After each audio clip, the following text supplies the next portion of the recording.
Pwede po pagawa din para sa isang OFW. Ge. Hindi lang to para sa isa, kundi para sa lahat.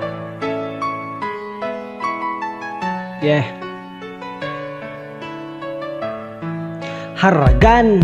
Isa ako sa Pilipino na piniling manayuhan dito sa ibang bansa para lamang matulungan ng aking mga pamilya kahit na medyo mahirap. Bawal dito ang mapagod, kailangan magsumika. Para sa aking pamilya ay kailangan magtiis. Sinantabi ko ang lungkot at ang aking pagkamis. Bawat pawis ko bayad para to sa kanila.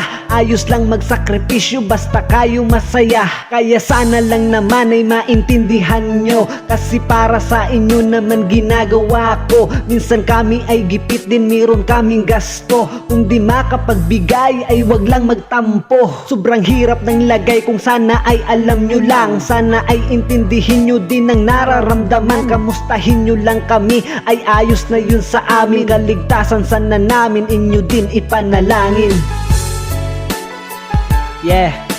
Saludo sa lahat ng mga OFW natin dyan. Laban lang.